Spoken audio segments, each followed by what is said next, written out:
Good morning and welcome to today's Almost Daily Devotional. We have two stories left in Acts, and then we are going to say goodbye to our friend Paul for a little bit. This is in the last chapter of Acts. This is chapter 28, verse 1. After reaching land safely, we learned that the island was called Malta. The islanders showed us extraordinary kindness. Because it was rainy and cold, they built a fire and welcomed all of us. Paul gathered a bunch of dry sticks and put them on the fire. As he did, a poisonous snake, driven out by the heat, latched onto his hand.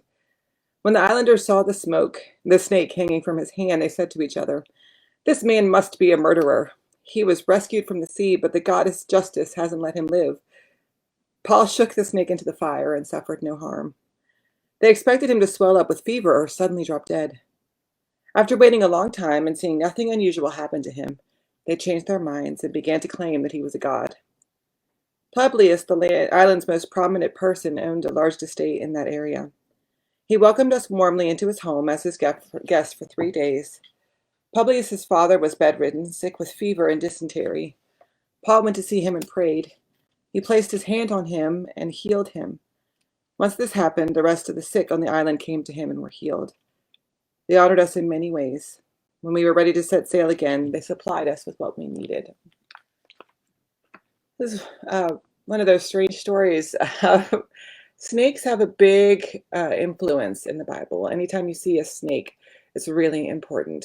The snake is a symbol of evil, of bad things. It's a bad omen to see a snake.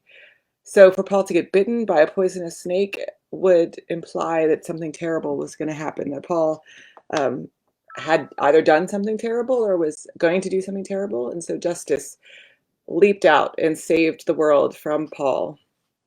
It reminds me of a time when I was a camp counselor and was building a fire for the kids, and I picked up a log and went to put it in the fire, and the bottom side of the log was a big hairy spider. And I had to just very calmly put the log in the fire and try not to freak out, right? Because people pick up on your reaction to events often. If you get scared, they get scared. If you can remain calm, they remain calm. It's interesting, though, that the people see Paul as a god because he survives this poisonous snake bite.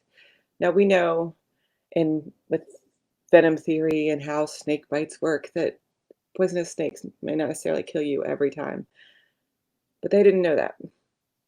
Everything was a sign. Everything was a sign for them of a good or evil, a bad omen or a good omen. And sometimes things just happen. Sometimes things just happen and they don't mean anything.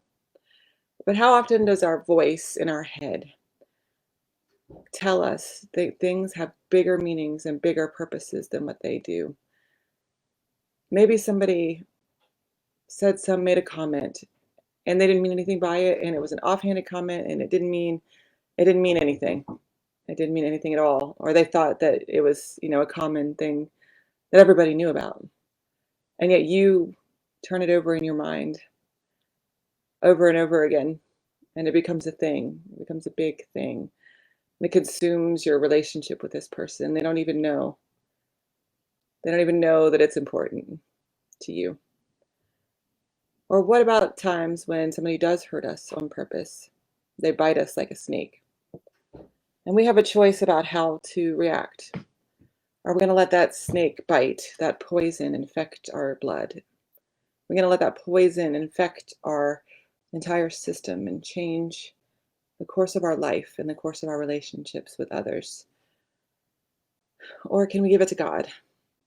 Can we give it over to God and ask God to help us forgive? Help us to move past the poison, to move past the fever that the snake bite caused, that the disease caused, that the hurt caused, so that we can get on with our lives, so that we can become a more whole person who doesn't get consumed by those things. It doesn't mean you have to let that person back into your life. It doesn't mean you have to go back for more hurt and more abuse if that's not the right thing. It just means we don't let it consume us. We don't let the poison spread. God bless.